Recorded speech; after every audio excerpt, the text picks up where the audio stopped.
What's up, guys? Today I want to talk a bit about the state of NASCAR at the moment. 1/3 of the season, uh, passing by the next gen car, and a few issues that I still have with NASCAR, things that I really think they need to address. And I'll talk a bit about this last race. I really don't do race reviews, but like I said, when things that happen out of the ordinary or it's something I might find interesting to talk about, I'll talk about it. So let's get to the first thing, which is, Kyle Busch and his thoughts on the next gen car. So let's hear what he has to say. Bob Pockris, Fox Sports. 3 months into the next gen car, what's been maybe the most pleasant surprise and what's been the biggest frustration? I'll start with the biggest frustration. I think passing traffic. This car is worse in traffic than the previous car. I feel like all the underbody stuff is not at all what we anticipated it to be. Cars drive fine. They're good. The pleasant part of it is they drive good by themselves when you have full air. But if what we were striving to do was to better cars in traffic, we did not do that. So that's kind of been, I feel like, the biggest struggle in myself and around our team is some of that. So, what do you do to fix that? I don't know.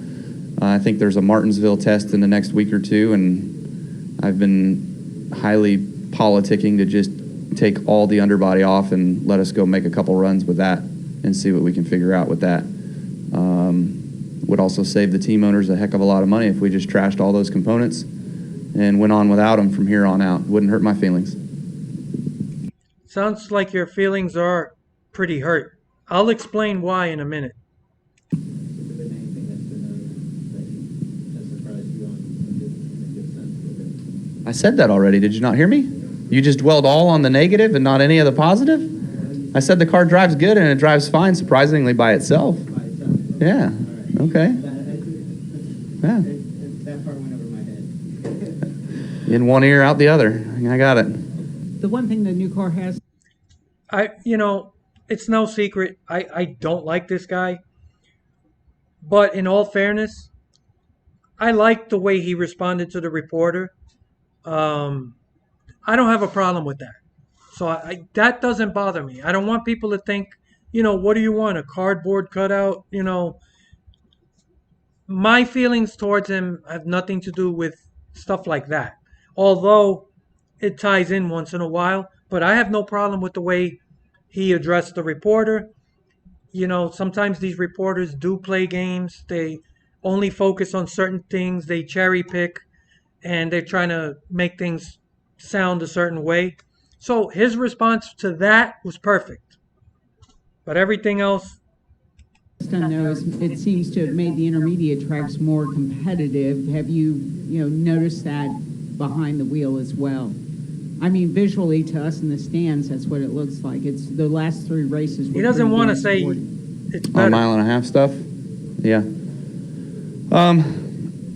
Yeah, I mean, there's definitely been the good guys. The guys that are good can come through traffic better than the other guys that are mediocre, or the other guys that aren't very good can't come through traffic, right? So I guess, when you're frustrated that you can't come through traffic, you need to get your stuff better, but you can't really do that throughout a race. It's hard to change enough on those cars to make a big enough difference in the event, while in the event. So I guess to me, yeah, I won't argue that fact. But he wants to so bad.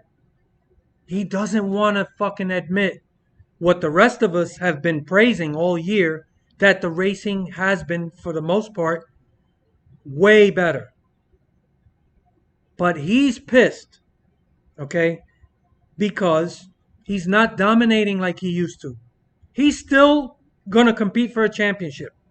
He still wins races, and he's still going to be in the mix. But he's used to being dominant. So there's a fine line, right, between being like the top three and just dominating all the time everywhere you go, and now it's like the rest of the field is kind of, they have a better chance now. These cars are so much closer than they ever were before. That's what's eating him. And he cannot admit that the overall product is better. It's better for the sport. It's better for fans. It's better for everyone except him and guys like him. Guys like him are upset because that edge that they had over everyone isn't really there anymore. They still compete, they still get wins, but it's harder. And now more than ever, you're hearing names you're not used to hearing. I'm not even just talking about competing for wins, but just cracking the top 10. This is good for NASCAR. This is good for the fans. Or do you want to go back to when the same 4 or 5 guys dominated the sport and it was all about just these powerhouse teams and nobody had a chance outside of that little group? He wants to go back to that. So he's trying to gaslight everyone, including NASCAR, to scrap, destroy the biggest positive achievement NASCAR has had in as long as I can remember. This car has been a huge success.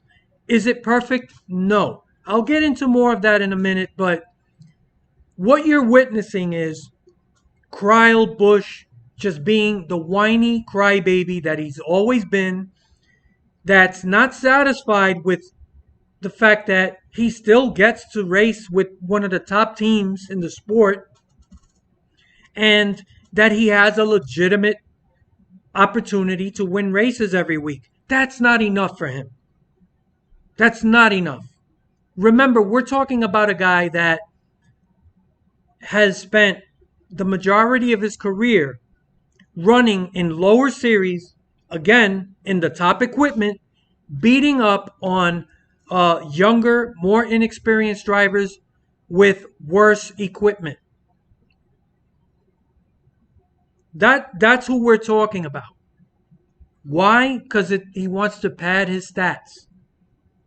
He doesn't care about what's good for the sport.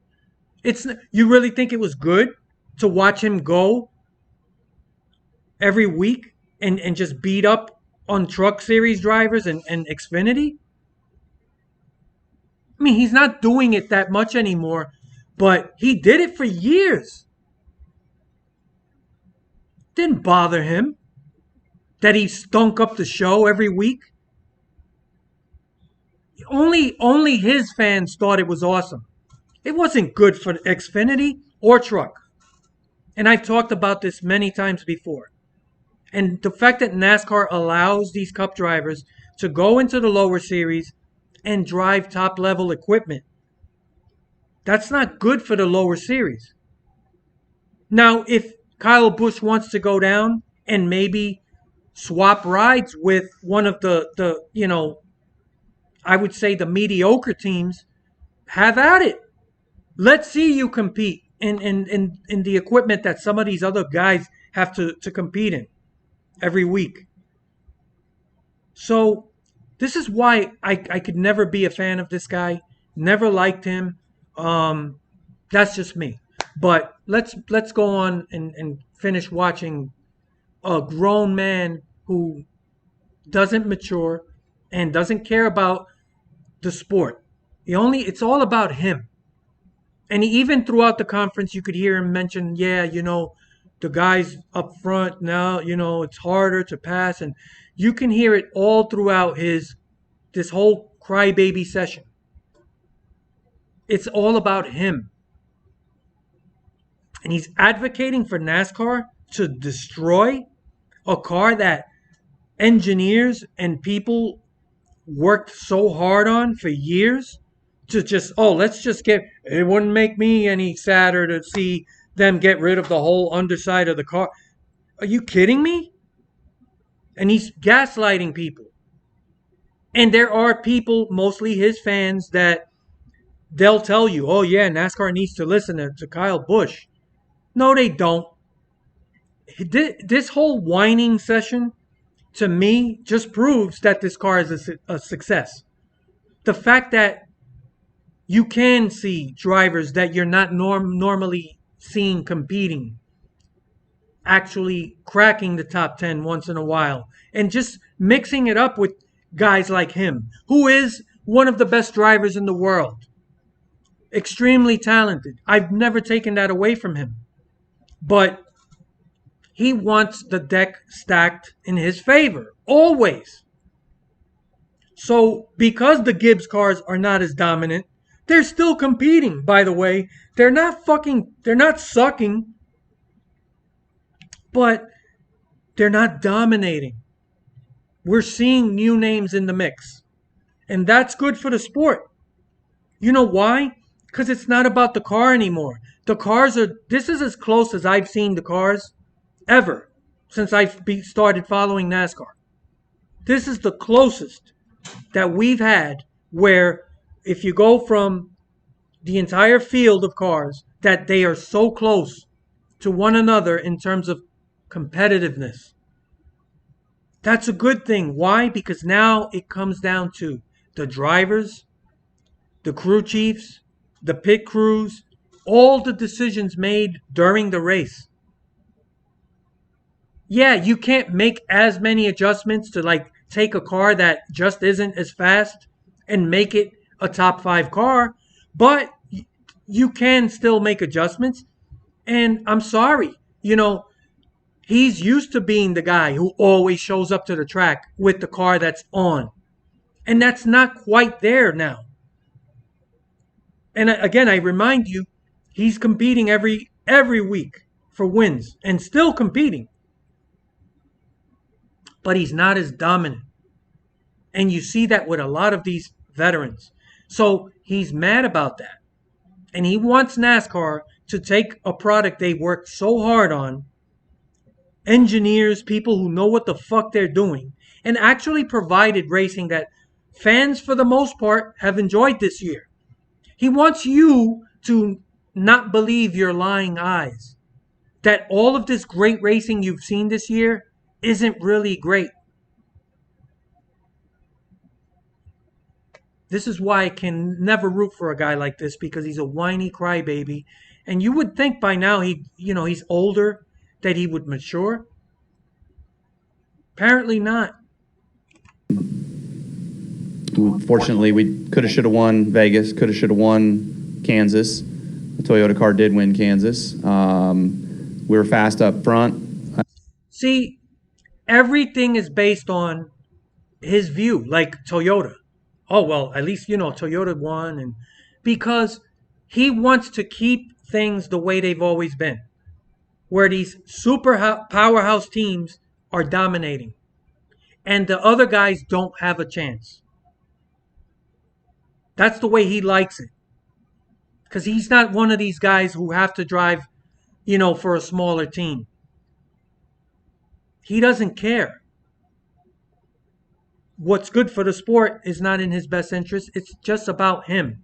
So Charlotte, and then when we spun, again, the underbody, we killed the underbody, and so the car was terrible the whole rest of the day, all because of a spin. And well, I'm sorry to break it to you, but it's always been that way. If you have an incident on the track, sometimes the car is not the same. That doesn't mean you completely throw away all the engineering aspects of the car. Just rip it out and get rid of it. Why? Because you're struggling a little bit? Again, we're talking about a guy that's winning races and competing for a championship. Could you imagine how much this guy would be fucking crying and screaming every week if he actually was struggling and he was running in like 15th in the point standings? Could you imagine what a fucking whiny crybaby session he would have? Every temper tantrum he would be throwing every week? And so I don't know that that's spinning while leading, battling for the lead, to stay in the lead in order to be able to have a potential to win a stage. Like people would say, well, why didn't you just concede the position? Because there's stage points on the line in another 30 laps or so. So, it's just a matter of trying hard and trying to drive the thing. And So he's talking out both sides of his mouth. You don't want to concede the position because it's points. That's what we wanted, right? We want those points to matter. We want people to race throughout the race. But then you're mad because you want to be able to not to have to be as focused and laser focused because the car's harder to drive, which is what people wanted to see, which is what's better for the sport, which is one of the reasons we are getting better racing this year. The same guy who fucking cried about how easy the last gen car was to drive, that it doesn't take a lot of skill, which, by the way, I agreed with. So as much as I don't like the guy, I've agreed with him on more than one occasion. I don't let my personal feelings about people just cloud everything. If you make a good point, I'll support it. He was right when he said that car was too easy to drive. Anybody could drive it. But he was okay with it because he was dominating. It's harder for him now to win races and to get stage points. He doesn't like that. Never mind the fact that the rest of us are enjoying the shit out of it, that it's good for competition across the board, which is what you want. No, he just wants things to stay the same because it's good for him. Sometimes they step out from under you, and you'd like to not have to pay such a huge penalty. Whoop-de-fucking-do. So, yeah, before we get to the other stuff, so he's gaslighting people. He's trying to gaslight NASCAR to scrap major aspects of the race car, which have actually helped produce better racing. And by the way, this idea that if you don't see constant passing all day long, that it's not a good fucking race, this is something that's come along with this new generation. I think it's great when you could see two cars battling side by side for 10, 15, sometimes 20 laps. That doesn't mean that it's bad racing. That means that it's competitive. And it does come down to the finer details. Who's going to make a mistake? And the fact that somebody might spin out because they're battling for that one little spot for inches of track. That's good. I'm going to show you the end to the this last race, right? I'm going to talk about the other shit that happened, but I'm just trying to understand why people have this fixation that there has to be constant passing. That doesn't mean that it's a better race. This race, as is New Hampshire, as is Martinsville, and a lot of other tracks, it's a track position type of race. It's more important where you are when you restart after a caution or a stage or whatever. But guess what? These track position races they've been around forever. Every road course race is a track position race, by the way. They're all track position races. But you see passing. There is passing. There was passing all day at this track. It was harder to pass, and it was less passing, but there was plenty of passing. There were people who were able to work their way through the field, but it takes a longer time. It takes a lot more effort. I'm going to explain certain things that can be done to improve it, but this doesn't need to be like chucked or thrown away and back to the drawing board. There's nothing wrong with the race we saw this week in terms of the way that it plays out. It was still an above average race. It wasn't the best race, but it was above average. It was pretty good to me. The biggest issues that I have with the racing overall, I'll talk about in a second. But let's watch some of this racing that people like Cryle Busch don't like. apparently. He's not the only. Push me, brother, push me. Kurt doesn't get the start that No, he didn't. he needed, Joey did. and he's going to dive in front. Joey, slide job, moving up in front of him. Here goes the crossover. Kyle, will he get into him? Inside, 2 back, both lanes behind, 45 them. He's going to see another slide job right here. Cryle Busch drives it way off into the corner. Logano needs it. Oh, he slid way up the track. Crossover coming. And here comes Blaney. And he's got a pusher right behind him. And sideways Kurt, is Busch. excuse me, Kyle's sideways loose. 1 lap to go. The race is official. Logano well out front of Cryle Busch. The race is for third. Kurt Busch and Blaney. Behind them, Ross Chastain 3 wide. Nobody surprised. How about that restart? You knew it was going to be wild. Joey Logano. Those two were going for it. Joey did exactly what he needed to do. Off turn 4, Joey Logano. Yeah, nice job, dude. The Penske Ford Mustang, a winner in St. Louis. Louisiana, baby! Does it get much better than that? Honestly. Yeah, it's hard to pass, but that was great racing. And by the way, you only saw a very condensed segment of the race. This was going on for a good 20 laps or more. Like that end part of the race, they were going at it lap after lap. Logano was on the inside, but he couldn't clear Busch. Busch was able to maintain the outside. On the entry, Logano had the advantage, but on the exit, Busch had the advantage. That's that back and forth, side by side racing. And yet, neither guy could really, Busch had the lead, but Logano just couldn't clear him. But this went on for many laps. Did that make the racing any worse? Of course not. This was one of the best finishes to any of the races we've had all year. Great racing. Both guys doing everything they could. And by the way, 2 drivers I fucking hate. I hate both these guys with a passion. And yet, I enjoyed this. I appreciate the talent and the ferocity, the passion, the way they were going back and forth. They should be celebrating this. This is a positive finish to a race. Like, just what more can you ask for?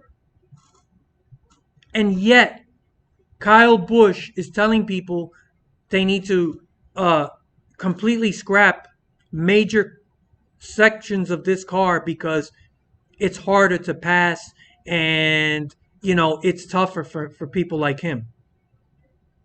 And he should be proud of the way he raced here. He's an amazing race car driver. So is Logano. As much as I fucking hate these guys, I don't want to see them win. But I can't think of too many races that ended like this good. This is good. This is good racing.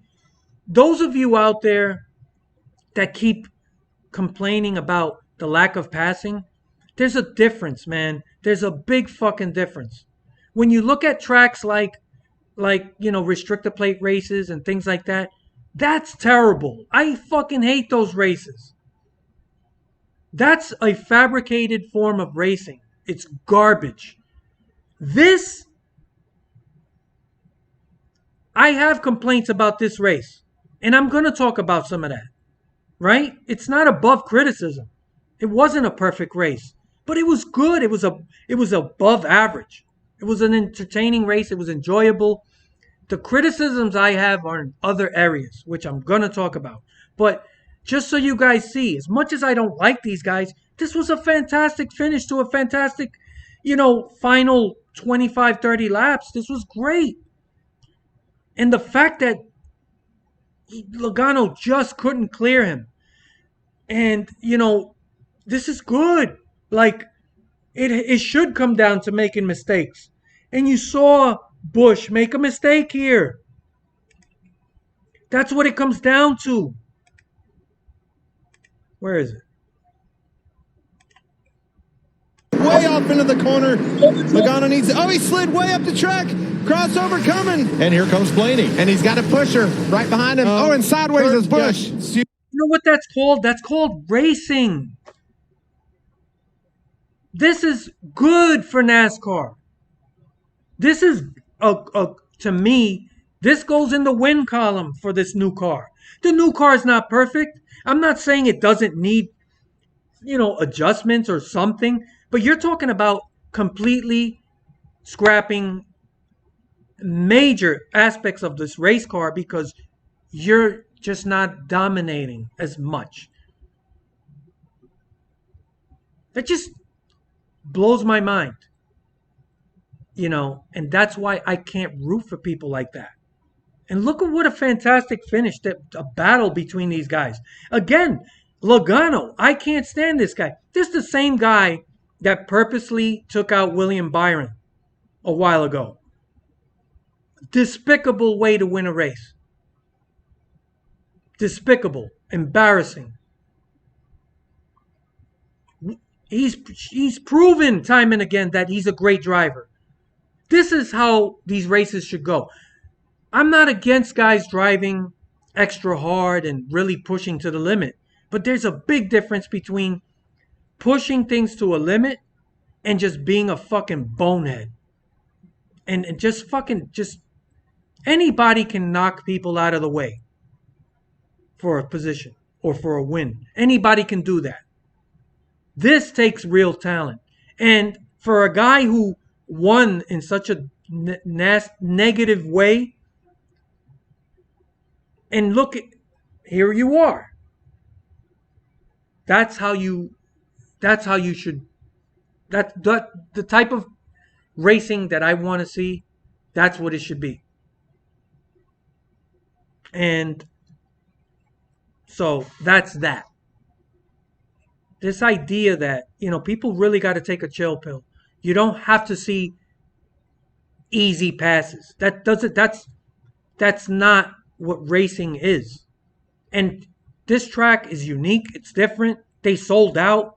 They wanted that race. And let me tell you, they deserve to have it and keep this race date because fans showed up. They went all out. It was great to see a packed house. This was a great event. It wasn't the greatest race we've had. Was it in the top 5 this year? Probably not. But the overall event was great. Now, I'm going to talk about some of the criticisms I have. Before I get to the biggest criticism, I'm going to talk a bit about, something that they can do to improve the racing at places like New Hampshire, here, whether it's Martinsville or any other place where it's a track position type of track. Because one of the things I didn't like about this racetrack and this race was the tire fall off just wasn't enough. You saw people that could stay out there on 30 plus lap tires and still maintain position. That's not good. So to me, Goodyear needs to come up with a slightly softer tire. Not for every track, but tracks like this, where the tire fall off just isn't there. Because as good as this race was, it could have been better. And to me, it's not the race car, but maybe bring a slightly softer compound tire that wears a little more so that, people don't say, you know what, I know I got 30 fucking laps on my tires, but I'll stay out. I don't need to pit. Plus, after 10, 15 laps of racing a guy side by side, if you have a little more tire wear, then maybe there is more opportunity to pass, right? So a slightly softer tire, I think, would help. I'm pretty happy with this car. I don't really see anything that stands out to me that needs to be changed. I'm not saying that there isn't room for improvement, but just what comes to mind, I'm pretty happy with what I see. So yeah, that's the one thing I could say. Now, my biggest issue is an ongoing issue I've talked about before, but The broadcasts are still awful. I tried to give Clint Boyer a chance. He won me over last year, but now it's like it's one of those things. It's like once you have it a few times, it's like okay, it just gets old fast. It's too much. Um, he's a nice guy. I'm sure he's fun to hang out with, but it's brutal listening to this guy for an entire broadcast. Then they bring Michael Waltrip in the booth. So basically, Michael Waltrip is just a tired, older version of Clint Boyer. How many? I mean, it's like they're purposely trying to create a circus. It's a joke. These broadcasts have to be treated a little more seriously. Enough with the fucking jokes and the constant banter. The one bright moment I think for Fox, the broadcast, has been Jamie McMurray, which I never really thought of him as being good in the booth. The guy's been great because he understands the racing in a way that Boyer, even though he's also a driver, he doesn't bring that to the table. It's like Boyer to me, and I'm eliminating all the hokey shit, the clown stuff. Even when he's trying to talk technical and trying to, really diagnose stuff or analyze things, he doesn't really bring anything to the table. There's nothing insightful that makes you like, whoa, I didn't even consider that, or I didn't know that. He's Captain Obvious. He talks about things that like, okay, no shit. It's like the most obvious stuff, and he's just blah. Oh, but the worst part, besides the actual broadcast, it's the fucking endless commercials. NASCAR needs to get involved. They got to do something, man. First of all, and this is something that also has to do with NASCAR, and they have to do something about the endless fucking cautions. I don't remember seeing this many cautions ever. And when was the last time we actually saw a green flag pit stop? I honestly don't remember. I don't think there was a single green flag pit stop here.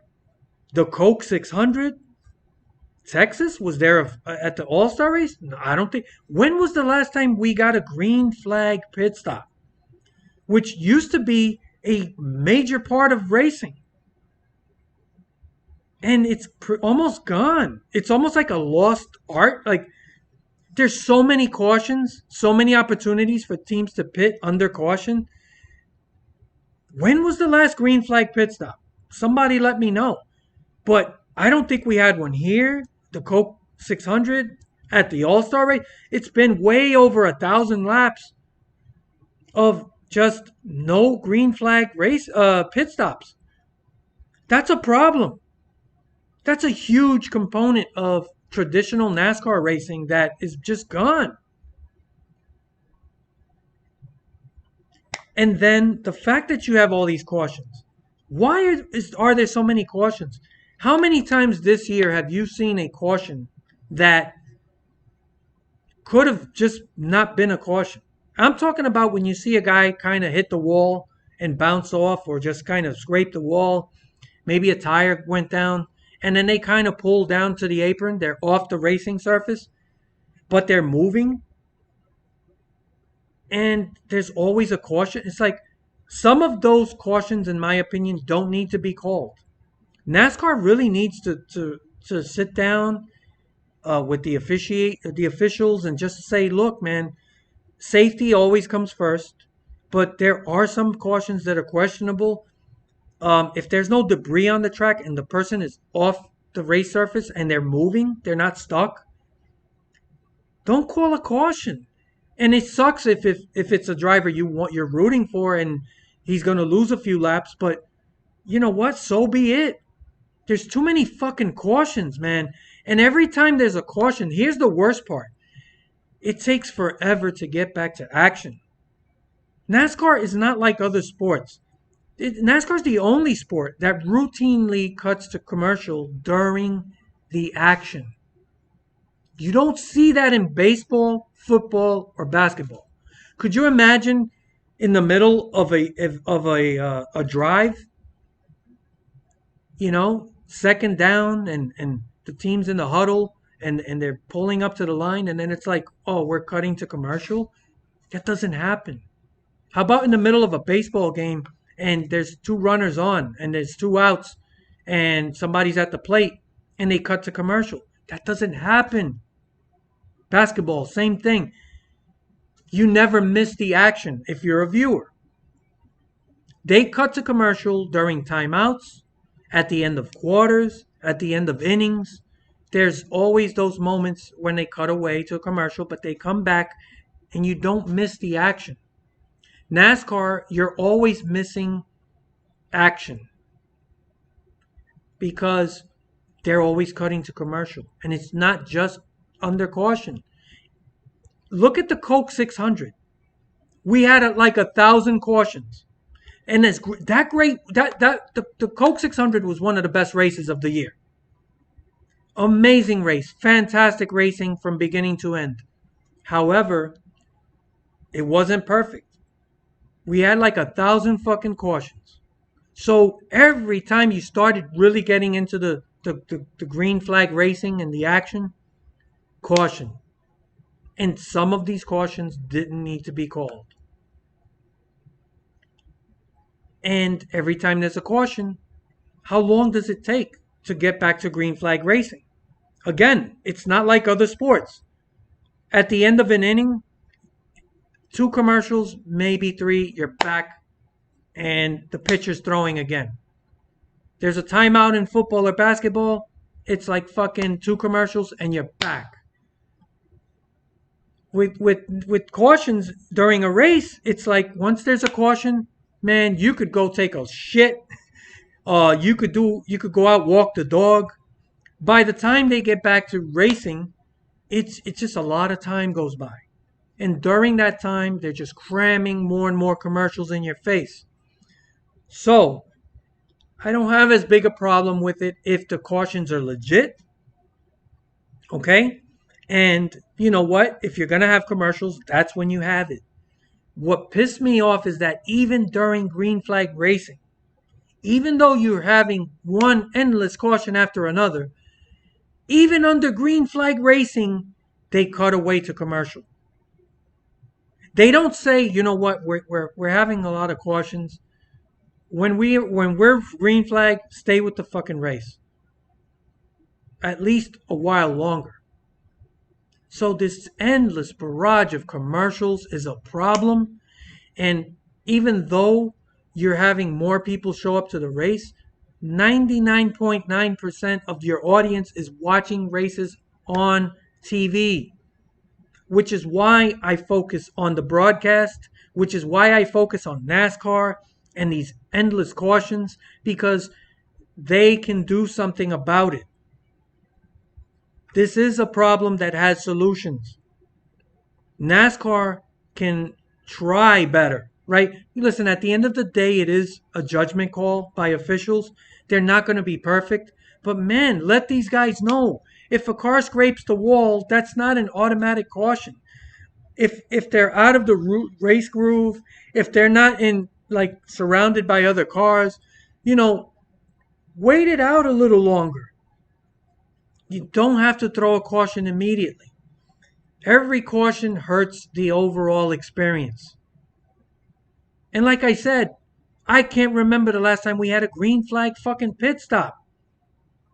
These things hurt the overall product.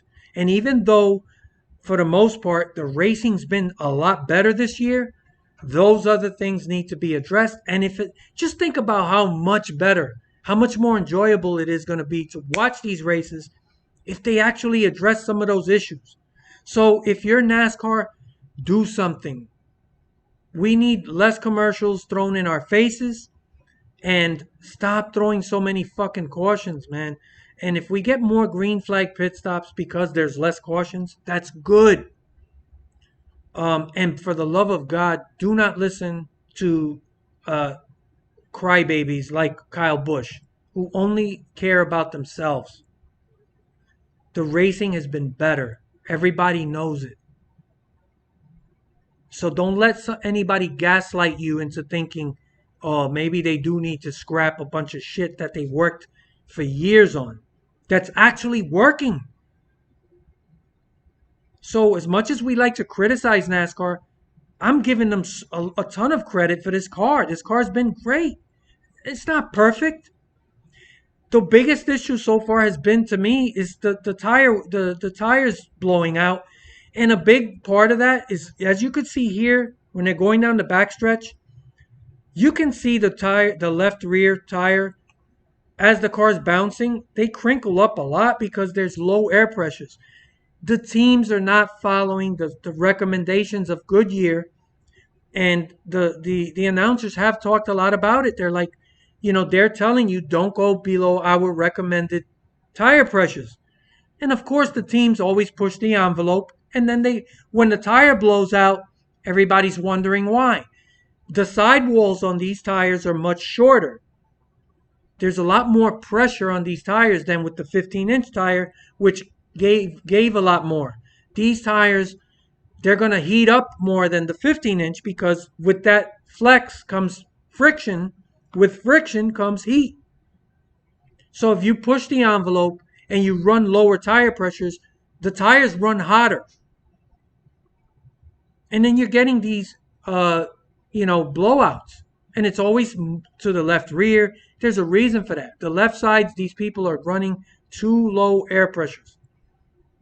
And you know what? Maybe when they fucking have more blowouts and maybe wreck their race, teams will start being more conservative and saying, okay, you know what? Let's make sure we have an extra half pound, an extra pound of air in there. Whatever it is, right? I'm just throwing numbers out there, but the point is they're exceeding the recommended tire pressures. So it's not all because of this new car. They're going to have to figure out how to adjust around that. But I'm thrilled with this new car. And the biggest thing for me is that the 1.5 mile racing has been, for the most part, not always, so much better. And 1.5 mile tracks have historically been the bread and butter and the core of NASCAR. And it's good to see that racing has improved. And like I said, these other tracks where it's track position type tracks, harder to pass, bring a softer tire where there's more tire wear. I think that would dramatically improve the racing. And the racing isn't that fucking bad. There was plenty of passing. And if the broadcast did a better job of highlighting that, that would help as well. So those are my thoughts. Oh my God. The big story of the weekend before I go. Here's the other thing. I can't believe I was going to end the video and totally not talk about one of the biggest things I wanted to talk about, which is the embarrassing behavior of Denny Hamlin, Ross Chastain, and other people. This is my other big gripe with NASCAR. And they have rules. They don't always enforce the rules. It's like sometimes they enforce them, sometimes they don't. They're very inconsistent. And this is why people get, come up with conspiracy theories. It's like, why is this okay here? It's not okay here. If it was this guy, you would have did this. Well, this is what you cultivate when you don't show consistency in how you run things. They have rules for everything, but yet, as we saw in Texas, they didn't black flag Blaney. They clearly didn't know if that window net was up. And they didn't black flag it. Why? Because they were trying to make up for the fact that they called a phantom caution that didn't need to happen. Again, to my point about calling cautions that don't need to be cautions. So NASCAR needs to do a better job in just the way they run everything. Um, at the Coke 600, they made Bubba Wallace Park a perfectly good race car because he wasn't maintaining speed. He was on the clock because of a previous, accident, but it wasn't major damage. But once you're on the clock, there's a rule. You have to maintain minimum speed for a certain amount of, I mean, you guys know what I'm talking about. But the point being, there were only a few laps left for the end of the stage. So what they were trying to do was not wear the tire out so they can stay out. It was a strategic move. It was a smart move, but they weren't maintaining minimum speed. So NASCAR parked them for the day. That's it. So as much as that bothered me, I accepted it because, okay, it's a rule. And as much as it bothered me for them to park his car, it is what it is. I accepted it. But this is what I mean with NASCAR. They're just all over the place. You don't know. What if it was someone else? Would they have done that? We don't know. So, they should have kept up minimum speed. Whatever happened, happened. I'm not complaining about that, but seriously. Now you look at Texas, all that joke of all that shit that happened towards the end. You look at this race, you have Ross Chastain driving like a maniac, like he does every week. Let's be honest. This was not about just one race. And I'll give him a world of credit. At the end of the race, he gave what will go down in history as probably the most sincere sounding apology ever. So I give him credit for that, but it doesn't explain like, okay, that was a great apology, but you still kept doing what you were doing, and you do this every week. And I'm a Trackhouse fan. I'm a Suarez fan, and I want so much to root for Chastain, but he does drive like a bonehead. He's extremely aggressive, and in my opinion, over-aggressive. And that's something else about fans. Like, there's this idea that if you're not driving, dive bombing, taking it 4 wide on every corner, then you're not trying.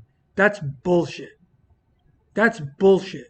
Because there are plenty of guys who are racing as hard as they can, but being smart. And the way he drives, he does pass a lot of people because he's dive bombing and taking it 3 wide, and he's getting into people. This is not a one race thing. He's been doing this ever since Cup, going back to last year. So he's extremely talented. He's fast. He's going to compete for a championship. But you can't be doing this every week. And the same way that I would criticize Cryle Busch, Denny Hamlin, or anyone else for driving like an idiot, I have to say the same for him. So I'm keeping it fair. And I'm sorry. I see a lot of people defending him and whoa, he's a humble guy and he's really trying. No, man, you're driving like a bonehead. You have to be smarter. You have to pick and choose your moments. But he races every lap like it's the last lap. And this new generation of NASCAR and these drivers, they don't give an inch. There's no more give and take. That's not even a thing anymore. I'm old school. For me, if a guy catches you from a distance back, he's probably quicker. I'll let him by and then I'll get behind him and then we can both maintain good pace. But these guys, they don't want to give an inch. They're just fighting each other like it's the last lap every lap. And that, to me, is this new generation. They just take everything they can every lap. And I know some people think that's great. I don't know, man. And it does create exciting moments. And this was entertaining to see to a point. Some people found it extremely entertaining. I didn't. Yeah, there were moments where I was like, okay, this is kind of funny. It's kind of entertaining. But man, this shit got old quick.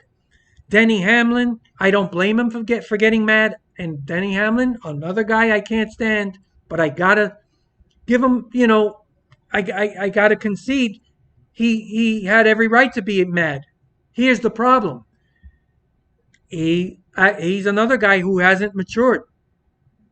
He's a veteran. He's a car owner. But he acts like one of these young kids now. And he spent the entire race making it about him. I'm not against people paying people back for getting, taken out or whatever. That's always been part of racing. I don't have a problem with that. But you made your point, and if you're going to take the guy out, take him out and be done with it. Instead, he was just stalking him, brake checking, making him run under the speed, limit or minimum speed, running him off the racetrack, but never really getting into him. Hamlin, he's a shit talker. He pretends like he's going to do something, but he never does. When you see these guys, they're act like they want to fight, but they're always waiting for people to hold them back. Please don't let me go. I really don't want to fight, but I want to put on a good show. That's who he is. Chase Briscoe took him completely out, and I defended him. Remember, I think at Indy, at the road course? He's been taken out by several people, and all he does is talk. If you're going to take a guy out, take him out and be done with it. But he spent the whole race making it about him, and then Chastain running into more people. He drove like a complete bonehead. But, he's developed a reputation for doing that. So it's not going to work out well for him. People are going to start to race you the way you race them. You don't give an inch, they're not going to give you an inch. So when he makes a mistake, that's a racing deal, because he does make mistakes that are legit mistakes, racing deal mistakes. But why should anyone give you the benefit of the doubt when you're just constantly dive bombing and making it 4 wide? You keep putting yourself in that position, and even when it's not your fault, it's your fault. So I'm not going to defend him, regardless of it's a Trackhouse car and whatever. I'm a Daniel Suarez guy, so I don't, whatever, but he's got his own issues. It's heartbreaking to see the bad luck that's hitting him, but I still look at it like a glass half full. I think he's proven he can race. He's talented, but Suarez is a guy that I can root for. He's humble, and he races hard, but he races clean. He's made some mistakes, but nobody's accusing him of being a dirty driver. And that's what happens when you gain a reputation. So I thought what went on between Hamlin and Chastain, and then Elliott, the golden boy. By the way, this brings me to NASCAR. NASCAR did absolutely nothing about it. They just let this shit go on and on. They should have black flagged Hamlin. They actually sent the message and said, okay, you made your point. We think you made your point. And he laughed it off, and he was like, yeah, ha, right. And he just kept doing it the rest of the race. NASCAR did nothing. And this is why I say they enforce their rules sometimes they don't. They had every opportunity to squash it and put an end to it. And they didn't. They just let this clown show go on and turn the race into a circus. So, as good as the race was, it could have been better. You didn't need all this fucking circus shit.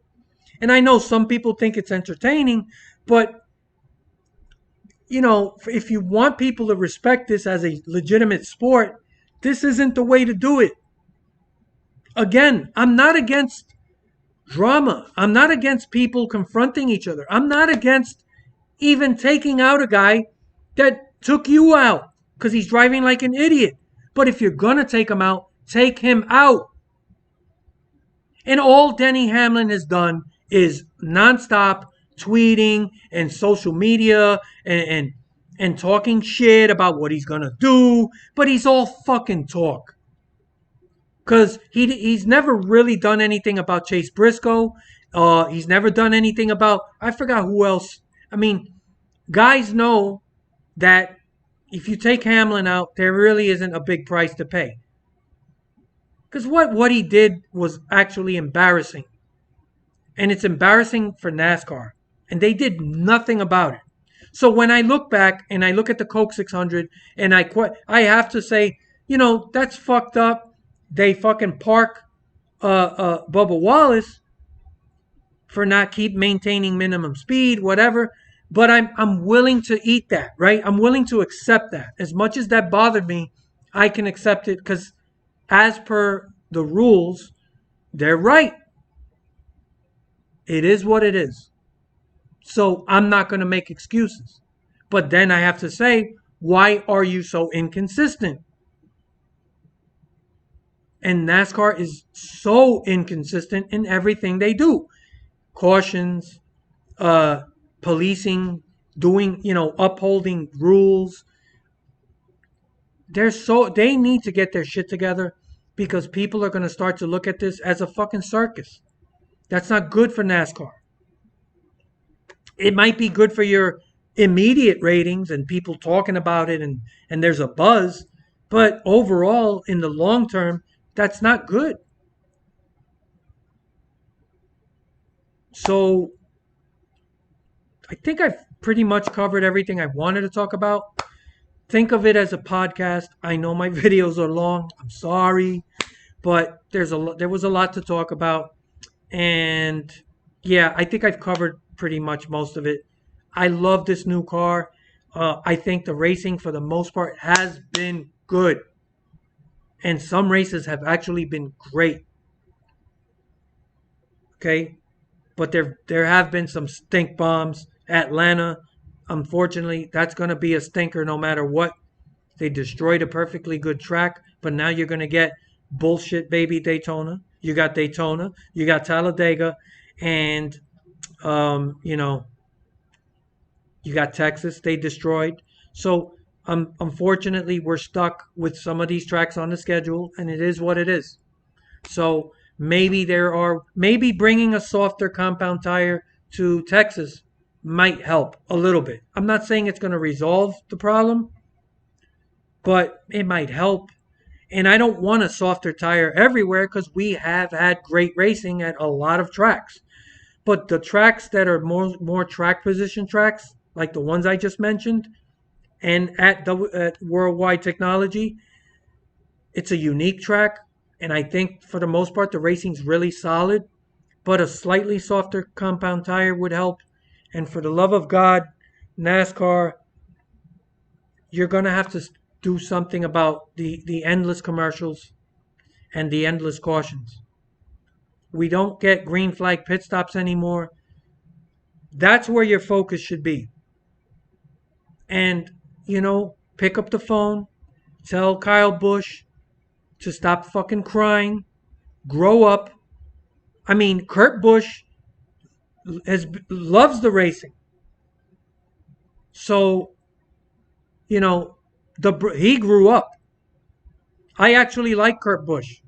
And there was a time I didn't like him either. When he was at Roush, he was a lot more like Cryle Busch, but he grew up. He matured. He's a different person. And plus, he's been through a lot of things. And I think that helps people gravitate to him. I think he's made a lot of fans in the later stage of his career. I can root for him. And he's not out there whining about the car or the racing. He's enjoying it. The racing's been good. And the fact that it's what it should be. It's about the drivers, the crew chiefs, and the pit crews. And that's what we want. We want it to be about the people, not the car. And the closer that these cars get in competitiveness, the racing's going to get better. And it's just everything is better. And you want it to be more competitive. And you had Michael McDowell. You're getting a lot of people in the mix that you're not used to seeing because they finally have cars that they feel like, you know what? Even if like Cryle Busch's car is slightly better, it's not like it used to be. I could still fight. and to my point about this clown show that NASCAR did nothing about and they just let this go on for the whole race.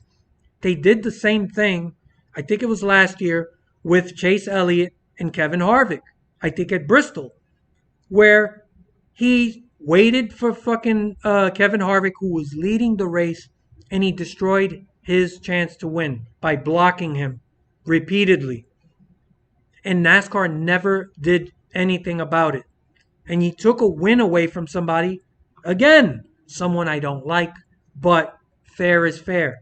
That was Kevin Harvick's race to win. And because Chase Elliott threw a juvenile temper tantrum, and I'm not saying he shouldn't have been mad, I don't know. I thought it was a racing deal, what happened between him and Harvick. But even if you want to say Harvick overdrove, whatever, if you're going to fucking take him out, take him out. But still, that shit went on. NASCAR did nothing about it. This is not good for the sport. NASCAR needs to be consistent. They need to be firm. And if you got rules, enforce the fucking rule, no matter who it is, no matter when. You can't just pick and choose and then just let certain things linger and turn into a circus. Those are my thoughts. I look forward to your comments later.